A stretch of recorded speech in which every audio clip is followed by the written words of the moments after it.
Hello guys and welcome back to my channel सिर्फ IAS.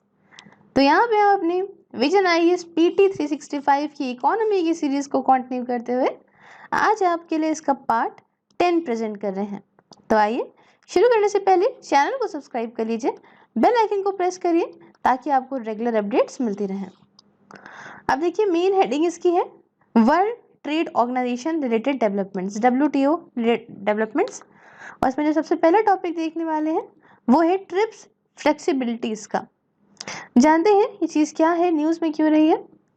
देखिए तो इंडिया ने कहा है G20 मेंबर से कि आप काम करो ऐसे एग्रीमेंट पे जिसकी वजह से क्या हो कि जो कंट्रीज हैं वो फ्लेक्सिबिलिटीज जो कि ट्रिप्स के अंदर आती हैं उसे यहाँ पे इनेबल कर सकें, मतलब यूज कर सकें। ठीक है, अब जानते हैं न्यूज के बारे में थोड़ी और बात है। तो देखिए ने इंडिया ने एक एग्रीमेंट के लिए कहा है कि आप क्या करिए, आप इनेबल करिए यूज ट्रिप्स का। अब आप कहोगे कि मैम ये ट्रिप्स ट्रिप्स क्या बोले चली जा रही हैं। देखिए ट्रिप्स का मतलब होता है trade related intellectual property rights. तो किसका आप यूज करें, इंडिया ने कहा है कि आप एक एग्रीमेंट करो जिससे यहाँ पे इनेबल हो जाए यूज ट्रिप्स का, ट्रिप्स फ्लेक्सिबिलिटीज का, ताकि यहाँ पे क्या हो कि जो एक्सेस होता है भाई एसेंशियल मेडिसिन का, ठीक है, या फिर ट्रीटमेंट्स या फिर आपका वैक्सीन्स का अफोर्डेबल प्राइजेस पे वो मिल सके। ठीक है, अब देखिए इंडिया इन सारी फ्लेक्सिबिलिटीज का यूज करता है पेटेंट एक्ट 1970 के अंदर पब्लिक हेल्थ और इमरजेंसी पर्पसेस के लिए। और ये जो एग्रीमेंट होगा तो ऐसे एग्रीमेंट जो है ये सारे नेशंस के लिए ये पॉसिबिलिटी बना देगा कि ये सारे के सारे अब कंपलसरी लाइसेंसेस वगैरह को इशू कर पाएंगे ताकि जेनरिक कॉपीज बन सके एसेंशियल पेटेंटेड मेडिसिन की। ठीक है, जो ज़रूरी पेटेंट मेडिसिन होती है उनकी जेनरिक कॉपी। आपने देखा होगा ये जेनरिक जो है हमारे यहाँ जो है जन औषधि केंद्र वगैरह है, यहाँ पे जेनरिक कॉपी मिलती है और कंपाउंड वगैरह यहाँ मैच कर देते हैं सेम जो पेटेंट मेडिसिन है और उन्हीं की तरह यहाँ पे ही बन जाता है। जो जेनरिक कॉपी होती है सस्ती पड़ जाती है, गरीबों के लिए हो जाती है। ठीक है, अब यहाँ पे कुछ बातें जानेंगे कि ये ट्रिप्स फ्लेक्सिबिलिटीज के बारे में। देखिए ट्रिप्स फ्लेक्सिबिलिटीज ये ऐसी पॉलिसी स्पेसेस हैं कंट्रीज के लिए जिससे जो पेटेंट्स का इम्पैक्ट है वो कम करा जा सकता है ना। क्योंकि होता क्या है कि जो पेटेंटेड मेडिसिन होती है ना, जैसे मेडिसिन किसी ने बनाई किसी देश ने, उस पर उसका पेटेंट है, तो होता क्या है बच्चों ये मेडिसिन बहुत ही हाई प्राइस की होती हैं क्योंकि भैया इसमें कंपटीशन होता नहीं। अब इनका पेटेंट है तो अब या तो ये कॉपीराइट किसी को ऐसा दें, ठीक है, कि आप बनाइए, या तो फिर भाई यही बेचेंगे उस मेडिसिन को। तो होता क्या है जहाँ पे भी मोनोपोली होते हैं बच्चों, परफेक्ट कंपटीशन नहीं होता, वहाँ पे चीज़ें कुछ इस तरह हो जाती हैं कि महंगी बहुत हो जाती हैं। तो अब इतनी महंगी मेडिसिन क्या पता कोई ज़रूरी मेडिसिन है, गरीब आदमी को नहीं मिल पा रही है, तो इसलिए यहाँ पे अब देखिए ट्रिप्स एग्रीमेंट और subsequent Doha declaration on trips and public health जो कि 2001 की है, वो यहाँ पे प्रोवाइड करती है कुछ फ्लेक्सिबिलिटीज। ठीक है, अब फ्लेक्सिबिलिटीज का मकसद ये है, एम ये है कि यहाँ पे जो डेवलपिंग और साथ में जो लीस्ट डेवलप कंट्रीज होती हैं वो यहाँ पे उन कंट्रीज को परमिशन मिल जाए कि आप ट्रिप्स कंपैटिबल नॉर्म्स को यूज़ करो इन अ मैनर कि भाई इस तरीके से यूज़ करो जिसकी वजह से क्या हो कि यहाँ पे जो भी आप ये काम करना चाहते हो उसे परसू कर पाओ। इनके पब्लिक पॉलिसीज़ में है ना, जैसे कि मान लीजिए अगर आपको कोई फार्मास्यूटिकल प्रोडक्ट का एक्सेस चाहिए या कोई प्रोटेक्शन ऑफ बायोडाइवर्सिटी के लिए कुछ चाहिए तो आप ये कर पाओ। साथ में या अगर आपको कुछ मैक्रो इकोनॉमिक इंस्टीट्यूशनल कंडीशंस या भाई जो सपोर्ट करती हूँ इकोनॉमिक डेवलपमेंट को, अगर इसको इस्टेब्लिश करना हो तो इसका लिए यूज़ कर पाओ। तो ये बहुत ही अच्छी और खूबसूरत बात है। अब देखिए एक चीज़ हमारे लिए जानना और भी बहुत ज़रूरी है बच्चों कि ये ट्रिप्स एग्रीमेंट क्या होता है। ठीक है, अब ये ट्रिप्स वगैरह है तो ये एग्रीमेंट जो हमारा देश करने के लिए कह रहा है इन G20 मेंबर्स से, तो ये ट्रिप्स एग्रीमेंट आखिरकार बच्चों है क्या, समझते हैं। देखिए ट्रिप्स एग्रीमेंट ये इफेक्ट में आया बच्चों 1995 में।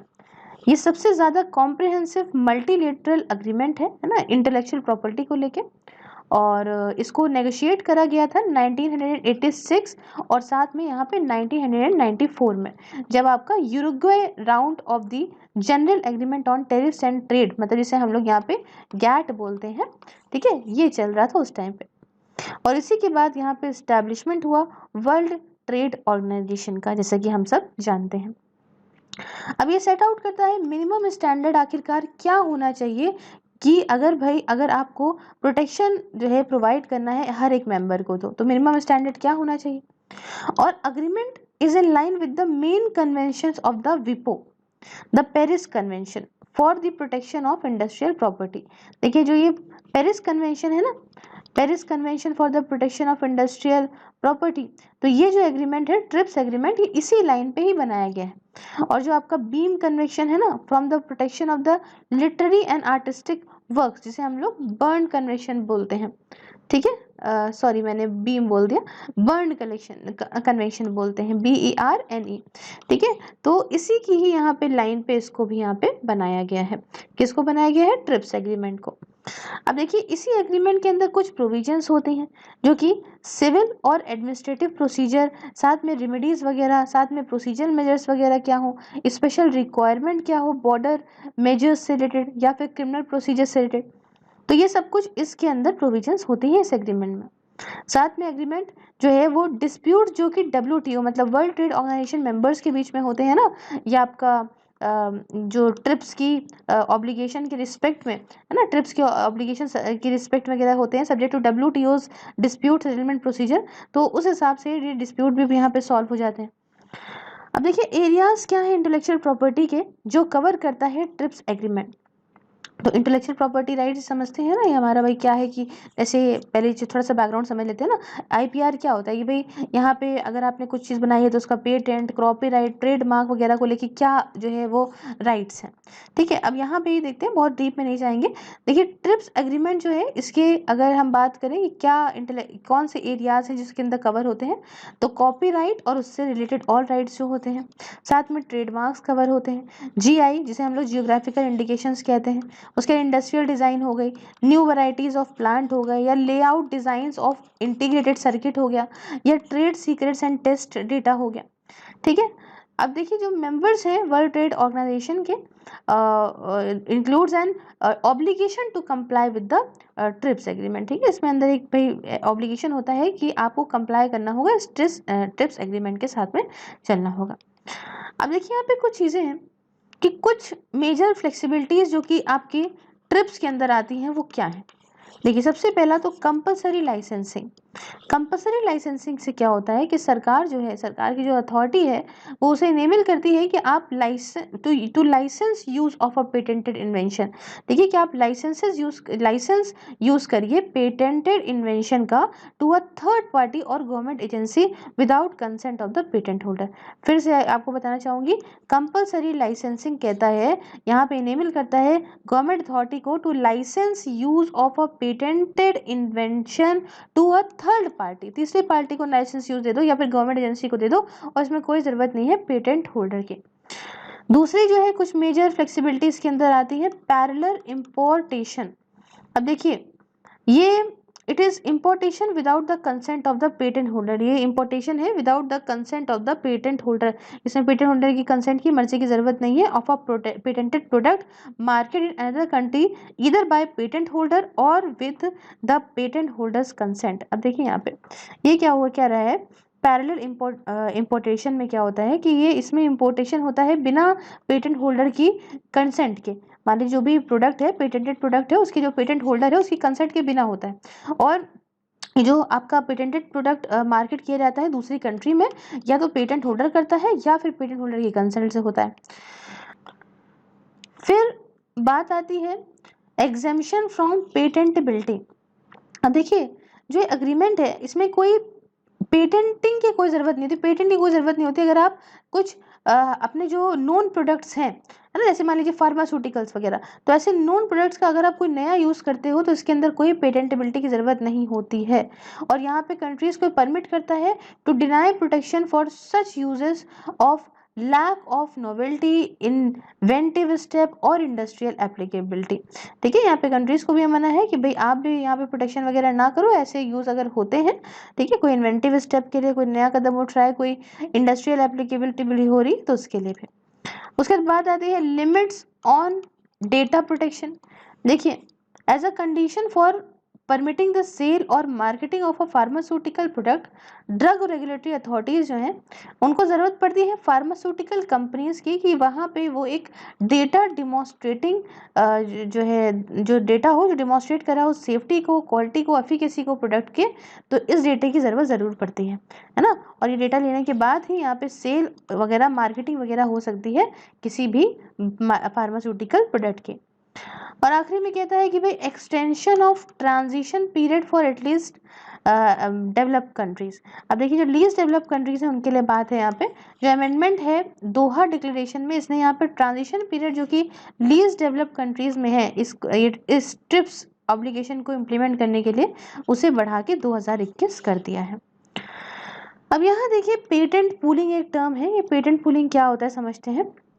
देखिए पेटेंट पूलिंग ये अग्रीमेंट है जो कि 2 या 2 से ज़्यादा पेटेंट ओनर्स के बीच में होता है to license their patent to one another और टू थर्ड पार्टीज, ठीक है, ताकि ये अपना जो है आपका एक दूसरे को यहाँ पे लाइसेंस कर सकें अपने पेटेंट्स को, टू वन अनदर एक दूसरे को या फिर किसी थर्ड पार्टी को। ये सपोर्ट करता है अगर कोई ग्रेटर इनोवेशन हो रहा है, बॉटलनेक्स वगैरह जो बीच में है जो दिक्कतें हैं उसको रिमूव करता है, जो भी पेटेंट डिजाइन में आती हैं दिक्कतें, और साथ में इसे यहाँ पे प्रोडक्ट डेवलपमेंट की तरफ इसको बढ़ाता है। अब देखिए यहाँ पे जैसे कोविड-19 आया तो पब्लिक हेल्थ जो है यहाँ पे उसमें पब्लिक हेल्थ पेटेंट पूलिंग ने यहाँ पे एक इनोवेटिव टाइप ऑफ पार्टनरशिप देखने को मिली हमें, है ना, जिसे आप यूज़ कर सकते हो मैनेज करने के लिए privately held intellectual property rights को पब्लिक इंटरेस्ट के लिए, है ना। जो मान लीजिए कोई प्राइवेटली हेल्ड मतलब किसी प्राइवेट पर्सन के कोई भी इंटेलेक्चुअल राइट्स हैं, कॉपीराइट है, पेटेंट है, ये है वो है, इसे अगर आप पब्लिक इंटरेस्ट के लिए यूज़ कर रहे हो तो भाई ये आप कर सकते हो। इसके बाद अच्छा इससे क्या होगा, इससे यहाँ पे जो एफर्ट्स हैं मेडिसिन वगैरह को, वैक्सीन वगैरह को पाने के लिए, है ना, कि वो फटाफट से और जल्दी तेज़ी से बन सकते हैं। कैसे, आप पूल या इमीडिएट लाइसेंसिंग ले लो और आप काम कर लो। भाई देखो एक इंसान अगर बना रहा है बड़े घंटों तक मेडिसिन को और उसकी ज़रूरत पूरे वर्ल्ड को है, तो ऑब्वियस सी बात है ऐसा कुछ कर दो ना भाई, लाइसेंस वाइसेंस दे दो, पैसा वैसा ले लो, या हम सबको बनाने दो, सबकी ज़िंदगी का सवाल है। तो ये कुछ बात करी ट्रिप्स फ्लेक्सिबिलिटीज़ के बारे में जो इंडिया ने पूछा है। नेक्स्ट बात करते हैं रूल्स ऑफ ओरिजिन के बारे में। जानते हैं ये बात न्यूज़ में क्यों रही है बच्चों। देखिए डिपार्टमेंट ऑफ रेवेन्यू ने रिसेंटली नोटिफाई करा है customs administration of rules of origin under trade agreement rules 2020 के अंदर, जो यहाँ पे फोर्स में आएगा सितंबर 21, 2020 में, ठीक है। अब कहानी शुरू करने से पहले इस रूल्स ऑफ ओरिजिन को जानते हैं क्या है। देखिए ये ऐसा क्राइटेरिया है जिसे प्रिस्क्राइब करा जाता है डिटरमाइन करने के लिए national origin of an imported product in the country. अब मान लो ऐसा है कि आप एक ये बाइक है, बाइक जो है वो मंगा रहे हो अपने कंट्री में, ठीक है, तो ये बाइक कहाँ से जो है बनी है, ठीक है, जो प्रोडक्ट आप इंपोर्ट कर रहे हो अपनी कंट्री में उसका कहाँ का ओरिजिन है, किस कंट्री से वो निकली है, ठीक है। तो रूल ये आ गया आपको जो है, ये आ गया क्राइटेरिया। ये क्राइटेरिया जो है ये बताया जाता है, इसे कहते हैं रूल्स ऑफ ओरिजिन। दूसरी बात, ये मेनली किस लिए यूज़ करे जाते हैं। पहली चीज़ तो उसको यूज़ करते हैं अगर आपको कोई मेजर्स इम्प्लीमेंट करने हैं या कुछ कमर्शियल पॉलिसी के इंस्ट्रूमेंट को यहाँ पे आपको इम्प्लीमेंट करना है, जैसे कि एंटी डंपिंग ड्यूटी वगैरह, सेफ गार्ड मेजर्स वगैरह। जैसे भाई आपको पता है चाइना अपने यहाँ का जो है बहुत सारा माल हमारे डंप करता है, ठीक है, तो अगर हमें पता होगा कि ये माल जो है वो चाइना से आ रहा है तो उस पर हम एंटी डंपिंग ड्यूटी लगा सकेंगे, है ना। तो बहुत ज़रूरी है कि ये आखिरकार बना कहाँ है प्रोडक्ट, इस बात को जानने के लिए। दूसरा उससे ये फ़ायदा होता है कि आप यहाँ पे डिटरमाइन करोगे वेदर जो इम्पोर्टेड प्रोडक्ट है उसे मोस्ट फेवर्ड नेशन का दर्जा देना चाहिए या फिर प्रेफरेंशियल ट्रीटमेंट मिलना चाहिए या नहीं मिलना चाहिए, ठीक है, पता चले किस कंट्री से है। जैसे आप जानते हो पुलवामा अटैक के पास हमने MFN का स्टेटस ले लिया था ना पाकिस्तान से, ऐसे बहुत सारे देशों को दे रखा है, हमारे भी को भी मिल रखा है। तो यहाँ पे हम डिसाइड करेंगे कहाँ से प्रोडक्ट आ रहा है, तब हम बताएंगे MFN देना चाहिए कि नहीं देना चाहिए। उसके इसको जो है ट्रेड स्टैटिस्टिक्स के लिए इसका यूज़ कर सकते हो, या फिर आप जो है इसको लेबलिंग वगैरह या मार्केटिंग रिक्वायरमेंट्स के एप्लीकेशन के लिए भी यूज़ कर सकते हो, या फिर गवर्नमेंट प्रोक्योरमेंट के लिए यूज़ कर सकते हो, बहुत यूज़ कर सकते हो। अब देखिए यहाँ पे रूल्स ऑफ ओरिजिन हमने समझ लिया। अब देखिए कितने तरीका होता है जान लेते हैं कि आपको 2 तरीका देखने को मिलेगा। सबसे पहला होता है non preferential rules of origin. तो नॉन प्रेफरेंशियल क्या है, ये अप्लाई करते हैं in absence of any trade preference. ये कब non preferential rules of origin कब अप्लाई करेंगे? जब कोई भी ट्रेड प्रेफरेंस की यहाँ पे एब्सेंस होगी, जहाँ पर ट्रेड पॉलिसी जो है वो मेजर करेगी, जैसे कोटा को, एंटी डंपिंग, या फिर मेड इन लेबल देखेगी, है ना, कि मेड इन चाइना है, मेड इन कोरिया है, क्या है, समझ रहे? और दूसरे होते हैं प्रेफरेंशियल रूल्स ऑफ ओरिजिन। इसमें क्या होता है देखिए, ये अप्लाई करते हैं रेसिप्रोकल ट्रेड प्रेफरेंसेस में, जैसे कि आपका रीजनल ट्रेड एग्रीमेंट होगा या कस्टम यूनियंस, या फिर नॉन रेसिप्रोकल ट्रेड प्रेफरेंसेस में भी, जैसे कि preferences in favour of developing countries या फिर लीस्ट डेवलप कंट्रीज। तो ऐसा कुछ देखिए, हर एक ट्रेड एग्रीमेंट के खुद के कुछ सेट होते हैं रूल्स ऑफ ओरिजिन के, और जिन्हें अग्री करा जाता है जो भी इवॉल्व नेशंस हैं। और भाई ये जो आप मैंने बता रही हूँ ना, जो सेट हैं रूल्स ऑफ ओरिजिन के हर एक ट्रेड एग्रीमेंट में, इसके अंदर गाइडलाइंस होती हैं कि किस तरीके से हम आपको लेजिटिमेट एक सर्टिफिकेट ऑफ ओरिजिन प्रोवाइड करेंगे। अभी मैं बताती हूँ कि सर्टिफिकेट ऑफ ओरिजिन होता क्या है। देखिए, प्रेफरेंशियल रूल्स ऑफ ओरिजिन ज़्यादा जो है रिस्ट्रिक्टिव होते हैं, नॉन प्रेफरेंशियल जो है रूल्स है, तो इतना याद रखिएगा। अब ये जो नया टर्म मैंने बता दिया भाई, सर्टिफिकेट ऑफ ओरिजिन, ठीक है, ये क्या है समझते हैं। ये काफ़ी इंपॉर्टेंट इंटरनेशनल ट्रेड डॉक्यूमेंट है, जो यहाँ पे सर्टिफिकेशन क्या कहता है, सर्टिफाई करता है कि जो गुड्स पर्टिकुलर एक्सपोर्ट जो हो रहे हैं ये यहाँ पे होली ऑब्टेन्ड है। फिर समझिए कि असीओ मतलब certificate of origin is an important international trade document that certified that goods in a particular export shipment are wholly obtained, produce, manufacture or possessed in a particular country. मतलब जो यहाँ पे जो सर्टिफिकेट ऑफ ओरिजिन है, ये इतना important है कि भाई इंटरनेशनल ट्रेड में जो भी गुड्स वगैरह पर्टिकुलर एक्सपोर्ट हो रहे हैं, शिपमेंट जो है किसी भी गुड्स का हो रहा है, तो ये बात होनी चाहिए कि ये पूरी तरह से होली ऑब्टेन्ड हो, प्रोड्यूस और मैन्युफैक्चर्ड या प्रोसेस करे गए हों उस पर्टिकुलर कंट्री में। अब ये डिक्लेयर करते हैं नेशनैलिटी और कंटेंट प्रोडक्ट का, कि भैया कहाँ से बना है, इसमें क्या क्या चीज़ें हैं, and as serve and also serve as declaration by exporter to satisfy customs और ट्रेड रिक्वायरमेंट। और साथ में इसको एक्सपोर्टर जो है वो साथ में भी भेजता है, ताकि जिस भी कंट्री में ये यहाँ पे जो है वो जाएंगे, तो वहाँ का जो इम्पोर्टर होगा या कस्टम्स होंगे, वो यहाँ पे जो है वो इससे सेटिस्फाइड है। ठीक है, तो इतना समझ गए आपको। उसके बाद एक एक्सपोर्टर जो है, इसे सर्टिफिकेट ऑफ ओरिजिन को सबमिट करना पड़ेगा at the port, landing port of the importing country. अब मान लीजिए यहाँ से जो है इस कंट्री से निकला है और इस कंट्री पे पहुंचा है सामान, तो यहाँ पे क्या होगा कि गुड्स के साथ ही ये सर्टिफिकेट ऑफ ओरिजिन भी जाएगा, और एक्सपोर्टर यहाँ पे सबमिट करेगा इसको, कहाँ पे, यहाँ पे जो भी पोर्ट है दूसरी कंट्री का, और लैंडिंग पोर्ट पे इसे जो है वो दिखाएगा, करेगा। फिर बात आती है criteria commonly use to determine the country of origin of goods. अब क्या क्राइटेरिया यूज करते हैं अगर हमें पता लगाना है कि आखिरकार कौन सी कंट्री है इस ओरिजिन ऑफ गुड्स की, तो सबसे पहले आती है बात होली ऑब्टेन क्राइटेरियन। देखिए, इसमें आपका गुड्स जो कि प्रोड्यूस और ऑब्टेन करे जाता है एक गिवन कंट्री में बिना किसी इनकॉर्पोरेशन के किसी भी इनपुट मटेरियल के दूसरी कंट्री से। समझिए कि अगर यहाँ पे इंडिया में कोई प्रोडक्ट बन रहा है तो पूरी तरीके से इंडिया में ही बना, तो होली ऑब्टेन्ड। यहीं पे हमने ऐसा नहीं करा कि हमने रॉ मटेरियल लिया किसी और कंट्री से और अपने यहाँ बनाया, ऐसा नहीं करा। हमारे यहाँ ही वो पूरी तरीके से जब तैयार होगा तो उसको बोलेंगे होली ऑब्टेन्ड क्राइटेरियन। उसके दूसरे आते हैं सब्सटेंशियल या सफिशिएंट ट्रांसफॉर्मेशन क्राइटेरियन। ट्रांसफॉर्मेशन नाम आ गया, समझ लीजिए। इसके अंदर क्या होता है, गुड्स को यहाँ पे कुछ चेंज से, सब्सटेंशियल ट्रांसफॉर्मेशन से गुजरना पड़ता है कंट्री में for a good to be qualified as originating. कुछ मेथड यूज करते हैं इसमें, एक साथ या अकेले भी यूज कर सकते हैं कुछ मेथड्स का। पहली चीज तो वैल्यू कंटेंट मेथड। पहले एग्जाम्पल समझने से पहले पहली चीज समझ लीजिए, ये सब्सटेंशियल या सफिशिएंट ट्रांसफॉर्मेशन क्राइटेरियन क्या होता है कि मान लो कि यहाँ पे हमारे इंडिया का वो गुड बनने से पहले कोई बाहर से आया है और इसे कुछ चेन से गुजरना पड़ेगा ताकि हम इसको कह सकें कि ये हमारे यहाँ का गुड है। ठीक है, अब यहाँ पे समझिएगा आप कि जो कुछ क्राइटेरिया है जिसके बेसिस पे हम ये काम करते हैं, उन क्राइटेरिया को एक साथ मिला के भी यूज करा सकता है या इंडिविजुअल भी यूज करा सकता है। तो सबसे पहला वैल्यू कंटेंट मेथड। अब देखिए, एक जो सामान है, गुड है, इसको सब्सटेंशियली ट्रांसफॉर्म मानेंगे जब यहाँ पे value added of a good in a country increases up to specified level. अब मान लो कि इस कंट्री से हमने सामान मंगवाया है और इस कंट्री में हमने कुछ इसमें वैल्यू ऐड करी है जिससे इसकी कीमत और बढ़ गई है और अच्छा हो गया है ये, तो हम इसको क्या मानेंगे, वैल्यू कंटेंट मेथड। उसके बाद दूसरी बात आती है change in tariff classification method.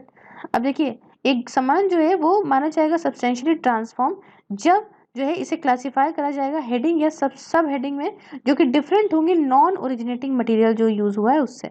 ठीक है, मतलब जहाँ से इसको आप इस हेडिंग में लो या ऐसी सब हेडिंग में लो जिसमें उस गुड्स को आप जो है वो इस तरीके से अंदर रखो कि वो नॉन ओरिजिनेटिंग मटेरियल में हो, कि मतलब बाहर से नहीं आया, हमारे यहाँ कुछ इसमें ऐसा हुआ है। और तीसरा आपका प्रोसेस रूल मेथड होता है। अब एक जो गुड है उसे माना जाएगा सब्सटेंशियली ट्रांसफॉर्म जब गुड जो है ये किसी स्पेसिफिक मैन्युफैक्चरिंग से, किसी भी प्रोसेस ऑपरेशन से होकर गुजरे, उसके बाद एक नया प्रोडक्ट हो जाए तैयार। उसके बाद यहाँ पे आती है दी मिनिमस और टॉलरेंस रूल। ये कौन सा रूल है? देखिए, परमिट करता है कि स्पेसिफिक शेयर वैल्यू का या वॉल्यूम का, जो कि फाइनल प्रोडक्ट की वैल्यू या वॉल्यूम होती है, इसका पर्टिकुलर एक स्पेसिफिक शेयर ये यहाँ पे जो है वो परमिट करता है non origin product to non originating. ये जो है वो नॉन ओरिजिनेटिंग होगा, पर्टिकुलर शेयर इस वैल्यू का, इस प्रोडक्ट का, without the final product losing its originating status. अब यहाँ समझिए ये क्या है, फिर समझ लीजिए एक बार।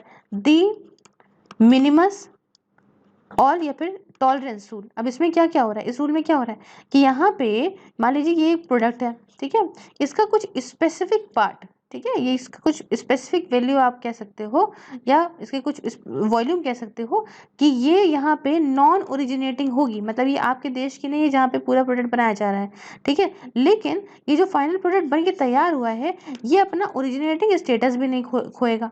ठीक है, ये कहलाएगा कि एक इसी कंट्री में बना है, सपोज करो इंडिया में बन रहा है तो यही कहेगा, और इसका एक कुछ हिस्सा जो है वो नॉन ओरिजिनेटिंग भी है, तो इसे बोलते हैं दी मिनिमस और टॉलरेंस रूल। अब बात करें कुछ बातें भाई, custom administration of rules of origin under trade agreement rules 2020 के बारे में, शॉर्ट फॉर्म में देख लो कारोतार 2020 के बारे में। देखिए, ये रूल जो है वो एप्लीकेबल होंगे import of goods into India पे, जब कोई गुड्स को जो है इंपोर्ट किया जाएगा इंडिया के अंदर, जहां पे इंपोर्टर क्लेम करेगा प्रेफरेंशियल रेट ऑफ ड्यूटी का in terms of trade agreement. अब ये जो 2020 के रूल्स हैं, इनका एम ये है कि हम यहाँ पे जो ऑपरेशनल सर्टिफिकेशन प्रोसीजर है उसे बढ़ाएं, सप्लीमेंट करें, और ये प्रोसीजर रिलेटेड है इम्प्लीमेंटेशन से, रूल्स ऑफ ओरिजिन से, इसे हम यहाँ पे सप्लीमेंट करें, जैसा कि यहाँ पे प्रिस्क्राइब करा गया है under respective trade agreements of India, जैसे फ्री ट्रेड एग्रीमेंट के हिसाब से। अब देखिए, preferential trade agreement, comprehensive economic cooperation agreement जिसे हम लोग CECA बोलते हैं, और कॉम्प्रिहेंसिव इकोनॉमिक पार्टनरशिप एग्रीमेंट, तो इन सब के हिसाब से यहाँ पे जो चीज़ें हों उस हिसाब से यहाँ पे सप्लीमेंट करें हम ऑपरेशनल सर्टिफिकेशन प्रोसीजर को, जो कि आपका रूल्स ऑफ ओरिजिन से इसकी इम्प्लीमेंटेशन से रिलेटेड है।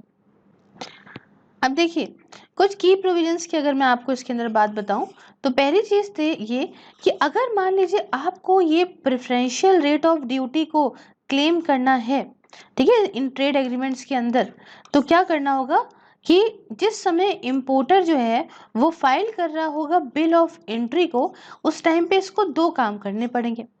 पहला तो इसे डिक्लेरेशन करनी पड़ेगी बिल के अंदर कि जो इंपोर्टेड प्रोडक्ट्स हैं वो क्वालिफाई करते हैं as originating goods for preferential rate of duty. ठीक है, ये प्रेफरेंशियल रेट ऑफ ड्यूटी के लिए ये जो आपके इंपोर्टेड प्रोडक्ट्स हैं क्वालिफाई करते हैं एज एन ओरिजिनेटिंग गुड्स। ठीक है, इस एग्रीमेंट के अंदर ये क्वालिफाई कर रहे हैं। और दूसरा इसको काम करना होगा कि सर्टिफिकेट ऑफ ओरिजिन को भी प्रोड्यूस करना पड़ेगा, जो कि मैंने आपको बता दिया क्या है। दूसरी प्रोविजन ये है कि जो क्लेम होगा इस प्रेफरेंशियल रेट ऑफ ड्यूटी का, ये डिनाई भी करा जा सकता है प्रॉपर ऑफिसर के द्वारा, ठीक है, विदाउट वेरिफिकेशन इफ द आपका जो ये सर्टिफिकेट ऑफ ओरिजिन है ये इनकम्प्लीट है, या फिर कोई भी ऑल्ट्रेशन है, या फिर कोई ऑथेंटिकेटेड है या फिर ऑथेंटिकेटेड नहीं है ये बाय इशूइंग अथॉरिटी और एज एक्सपायर्ड। अब यहाँ पे समझिएगा, एक चीज समझिएगा कि जो ये क्लेम किया गया है प्रेफरेंशियल रेट ऑफ ड्यूटी का, इसे मना भी कर सकता है कोई भी प्रॉपर ऑफिसर। कैसे? बिना वेरिफिकेशन के भी मना कर सकता है। अगर इसको लगता है कि जो आपका सर्टिफिकेट ऑफ ओरिजिन आप दे रहे हो ये इनकम्प्लीट है, या कोई ऑल्ट्रेशन इसके अंदर देखने को मिला, या कोई जो इशूइंग अथॉरिटी है वो ऑथेंटिकेट नहीं है, सही नहीं है, या फिर ये एक्सपायर हो गया है। समझे? अब देखिए, जो इम्पोर्टर है उसके पास भी भाई इसको भी यहाँ पे सबमिट करने पड़ेंगे सारी ही रेलिवेंट जो कि ज़रूरी इन्फॉर्मेशन है आपकी कंट्री ऑफ ओरिजिन से रिलेटेड, इसको भी यहाँ पे इस क्राइटेरिया के अंदर जो भी आता है ये सारे के सारे रिलेटेड इन्फॉर्मेशन इसको भी जो है वो सबमिट करनी पड़ेगी, किसको? इम्पोर्टर को। ठीक है, जिसमें आपका रीजनल वैल्यू कंटेंट वगैरह भी आता है सब कुछ। और एक ऑफिसर इस कस्टम क्लियरेंस के टाइम पे या उसके बाद भी एक ऑफिसर रिक्वेस्ट कर सकता है कि भैया हमें यहाँ पे सर्टिफिकेट्स ऑफ ओरिजिन को वेरीफाई करना है फ्रॉम द वेरिफिकेशन अथॉरिटी। और जहाँ पे अगर उनको लगता है कि उनको डाउट है कि भैया जेन्युइन नहीं है प्रोडक्ट या ऑथेंटिक नहीं है सर्टिफिकेट ये, ठीक है, या जेन्युइन सर्टिफिकेट नहीं है, ऑथेंटिक नहीं है, तो ये ऐसा कह सकता है ऑफिसर कि भैया वेरीफाई करो इस सर्टिफिकेट ऑफ ओरिजिन को, है ना, वेरिफिकेशन अथॉरिटी से के थ्रू। आखिरी में देख लीजिए कि वर्ल्ड ट्रेड ऑर्गेनाइजेशन और का जो एग्रीमेंट है रूल्स ऑफ ओरिजिन को लेके वो क्या है।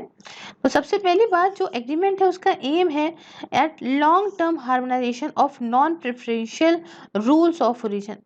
क्या है कि भाई लॉन्ग टर्म अच्छे रिश्ते रहे, हार्मोनाइजेशन रहे non preferential rules of origin से, और साथ में भी इंश्योर कराए कि ऐसे रूल जो है वो खुद से ना क्रिएट करें कोई भी अननेसेसरी ऑब्स्टिकल्स, है ना, ट्रेड के अंदर कोई रोड़ा ना बने खुद से।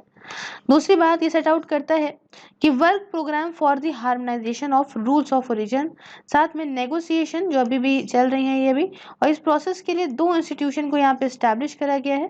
पहला है committee on rules of origin, जिसके फ्रेमवर्क के अंदर जो with in the framework of WTO, ये जो WTO के फ्रेमवर्क के अंदर रहेगी और यहाँ पे सारे ही ये WTO के मेंबर्स के लिए ओपन रहेगी। क्या नाम है? Committee on rules of origin. और दूसरी जो है वो है technical committee on rules on origin, rules of origin. ये क्रिएट करी गई है under the auspicious of the world custom organisation. देखिए एग्रीमेंट ये भी प्रोवाइड करता है जनरल प्रिंसिपल, क्या प्रिस्क्राइब कैसे करना है रूल्स ऑफ ओरिजिन को, इसका जनरल प्रिंसिपल भी यहाँ पे ये जो है अग्रीमेंट प्रोवाइड करता है, जैसे कि ट्रांसपेरेंसी, पॉजिटिव स्टैंडर्ड होना चाहिए, एडमिनिस्ट्रेटिव असेसमेंट प्रॉपर हो, जुडिशियल रिव्यू वगैरह हो, और ये सारा का सारा अप्लाई हो प्रेफरेंशियल रूल्स ऑफ ओरिजिन में।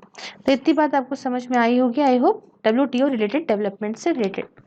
नेक्स्ट टॉपिक कहता है सर्विसेज ट्रेड एट WTO। जानते हैं बात ये न्यूज में क्यों रही है। देखिए इंडिया ने यहाँ पे अपोज करा है binding pact on open services trade WTO के अंदर। न्यूज के बारे में थोड़ी और बात जानते हैं। देखिए कुछ कंट्रीज जैसे कि ऑस्ट्रेलिया, कनाडा वगैरह ये कह रही हैं कि आप यहाँ पे इन्वायरमेंटल रिलेटेड सर्विसेज जो ट्रेड होते हैं उन्हें और ज़्यादा अफोर्डेबल बनाओ, हाँ, और ज़्यादा सस्ता वगैरह अफोर्डेबल बनाओ। कैसे? कि आप यहाँ पे इंक्रीज करके market opening by WTO members, है ना, थोड़ा भाई क्या कर सकते हो आप, मार्केट और ओपन करो WTO मेंबर्स के बाद द्वारा। हालांकि इंडिया ने देखिए इस मूव को अपोज करा, ये बात कही कि जो इम्पोर्टेंस है बिल्ड इन फ्लेक्सिबिलिटीज की डेवलपिंग कंट्रीज के लिए जो कि प्रोवाइड करी गई है गैट, मतलब general agreement for trade in service के द्वारा, वो यहाँ पे डेवलपिंग कंट्रीज को यहाँ पे फ्लेक्सिबिलिटी देती है कि आप अपने कुछ ही सेक्टर्स खोलो, कुछ ही टाइप ऑफ ट्रांजेक्शन को लिबरलाइज करो, और यहाँ पे धीमे धीमे अपना एक्सटेंड करो अपने मार्केट का एक्सेस। तो भैया अगर यही वाली बात है, जैसे आप एक सिंपल सी बात समझो कि अगर हमारे देश में यहाँ पे मिल्क बहुत प्रोड्यूस होता है, अगर हम अपनी मार्केट को किसी बाहर की कंट्री के लिए, जैसे USA बुरा मान गया था, उस तरीके से अगर हम भाई कहें कि अब यहाँ पे USA से मिल्क लेने के लिए पूरी मार्केट अपनी ओपन कर दें, तो इससे इनके टेट्रा पैक आने लग जाएंगे और हमारे यहाँ के जो किसान है बर्बाद हो जाएंगे ना। इसलिए यहाँ पे जो गैट है एग्रीमेंट वो कहता है कि डेवलपिंग कंट्रीज को कुछ फ्लेक्सिबिलिटी होती है कि आप अपने कुछ ही सेक्टर्स को ओपन करो, कुछ ही तरह की ट्रांजेक्शन करो, है ना, लिबरलाइज करो, और कुछ ही तरीके की जो धीमे धीमे आप एक्सटेंड करो मार्केट को। इंडिया ने ये भी कहा कि हमें ज़रूरत है कि एक सीरियस डिस्कशंस होना चाहिए मोड 4 के ऊपर सर्विस नेगोशिएशंस की, जो कि आपका रिलेटेड है ईजियर मूवमेंट ऑफ प्रोफेशनल्स से।